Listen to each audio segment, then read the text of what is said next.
Today we're talking about the highly anticipated Armory feature, Witchcraft powers, new occult gems, and more, launching with Season of Witchcraft.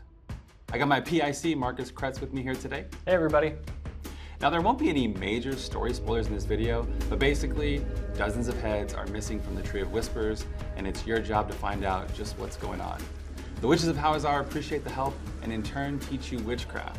There are 25 different Witchcraft powers to unlock. We'll cover some later on in this video. But for my Diablo III people out there, I just want to say welcome back, Durinado. Oh, how we've missed you.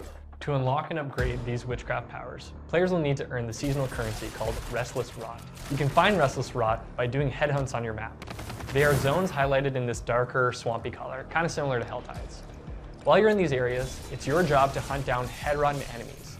The head-rotten are abominations created from the influence of the Stolen Heads. Ugh. These head-rotten enemies will be your main source for gaining Restless Rot. And these enemies come in multiple forms, across 10 monster families, from elites to unique elites, and even headed bosses.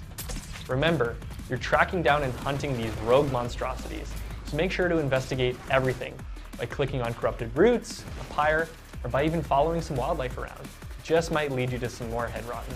One thing to note, completing seasonal quests and whispers earns you a reputation called Coven's Favor, as the reputation board is making a comeback.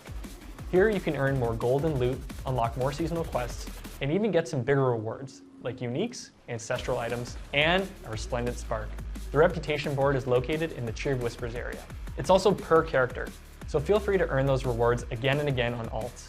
But the Witchcraft powers are account-wide, so this should make playing multiple characters for the season feel really great. Yeah, and headhunt zones are really fun to level up in. Remember, in seasonal mode, you don't have to complete the entire campaign to access the content. Just complete the seasonal intro quest and hop right into the action from the start. The head is inside. Quickly, we have to cut it out. We also added some all-new whispers to headhunt areas, and finishing any whisper in these zones has a chance to spawn a head-rotten boss, which is great because they'll drop that seasonal currency we talked about. And since you'll be completing more whispers than ever before, we added a way to turn them in out in the field. Just open up your map, head to the Raven of the Tree by going to this icon in headhunt zones, and he'll gladly exchange your grim favors for caches of loot. But if you do decide to head over to the tree, you'll notice we spruced up the area a bit by changing the layout, adding in vendors, and making the waypoint even closer for faster turn-ins. When turning in your favors, pay close attention to the reward caches now, because this season you have a chance to find an ancestral cache, which guarantees you an ancestral item upon opening. To unlock most of your Witchcraft powers, head to the Tree of Whispers area and find the Altars of Witchcraft. This is where you spend your Coven's Favor to purchase powers. Although some powers, known as Lost Witchcraft, are only found from forgotten altars, hidden in dungeons. Once unlocked, you can level up your powers directly from your inventory screen. Click on the Witchcraft tab, hover over the power you'd like to level up with Restless Rot, and click on the corresponding button listed here. Like Bloodshed mentioned earlier, there are 25 different Witchcraft powers to unlock, 21 normal and 4 unique. On your character, you can equip 5 normal Witchcraft powers and 1 unique at the same time, opening up tons of different options. Also, there is no cost to swapping in different ones and changing up your powers. We want you to have fun and experiment with different setups. Here's a few of the Witchcraft powers to get you hyped. Pyronado, like we mentioned earlier, is amazing for grouping up enemies, and as you level it up, it will start to seek out monsters on its own. If you're not into piranhas, try out Fire Bats.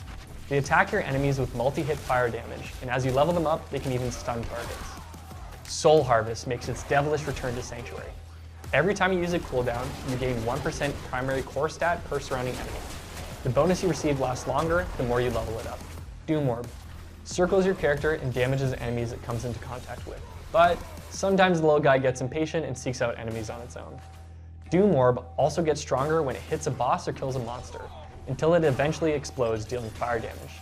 Don't worry though, they'll always come back. What I also like is that these powers can synergize with your main build. You'll find that some of them grant character stats, like critical strike damage, damage reduction, overpower damage, vulnerable, and so forth. Another cool thing is how the powers can play off each other since they have specific tags. For instance, you can use Aura of Siphoning, which damages targets all around you, and combine that with the Witchcraft power Aura Specialization, which boosts the size of your auras. Now you have an even greater death radius. You can take it a step further and add in the power Shaken Soul, which allows Psyche and Growth and Decay spells the ability to make your targets vulnerable. So keep an eye out for interesting Witchcraft powers that you can combine together for even greater effects. These witchcraft powers also synergize with occult gems. Occult gems are a new seasonal gem type that go in your jewelry slots only, so they won't compete with runes. They exist side by side. We didn't want other socketables like rubies and skulls to compete with occult gems either, so we added defensive stats to occults, like armor and all resistance. Occult gems are acquired from turning in the missing heads you find to one of the witches and crafting them.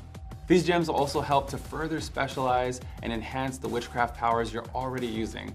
You can see here that with Friend of the Bog, you can get primary core stat, life, and even gain unhindered for using 3 or more growth and decay abilities. Reminder to read those spell tags listed here.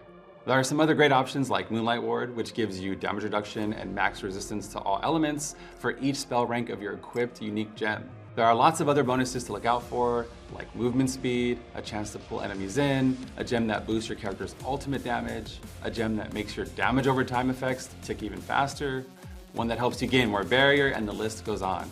I guess it's a great time to have the Armory, eh? You're right, Ruben. Our budget. The Armory is finally here, and it's available to both seasonal and eternal players. You can now save and swap and name up to 5 of your builds per character, including loot, skill points, and paragon points. The Armory is for players that really want to try different setups. If you wanted to run speed loadout for running dungeons, you can visit the Armory and swap to it. Or perhaps you want to tankier, sturdier loadout for pushing the pit, swap to that. Or maybe you want to experiment with a different build entirely, the Armory's got you. No more spending precious time reallocating all those paragon points and glyphs. The system will remember each setup and pull the gear from either your inventory or your stash space, as long as you don't salvage it, of course. To help with accidental salvaging, your Armory items will be automatically favorited and tagged with this text and icon. Pretty neat, eh? This feature costs nothing to use, so save and swap, rejig, tinker, galvanize, experiment, and theory craft as many times as you wish. To find the Armory, head to this icon on the map, found in every major city. And if you die on hardcore, well, they'll bury you with your loadouts, since they're tied to each character specifically. Some other changes you can expect to see are class-specific quests. If you've done them once, you never have to complete them ever again. We always strive to respect the player's time, all while making things feel rewarding as well. It's definitely a balance. Also, when a unique item has more greater affixes, the minimum roll of the unique power will be higher per GA. To better align with the power of the item, this should help those 3 and 4 greater affix items to feel really impactful. And your Codex of Power will be happier because when an ancestral item drops, it will now be in the top end of the legendary aspect rank. So you should have an easier time maxing out your powers. And in general, we've increased the ancestral legendary drop rate across the board, hopefully finding a solid balance there. And finally, for Vessel of Hatred players, we're updating over 15 runes and adding in 3 all new ones to find. 1 rune for Druid Lightning Bolts, and 2 that help you generate offering in different ways, by casting non-basic skills, and the other for having active summons. Oh, nice. Yay for pet builds. Again, thank you for all the kick-ass feedback and the suggestions. It really does help. That will be all for this video, and we'll see you in Sanctuary.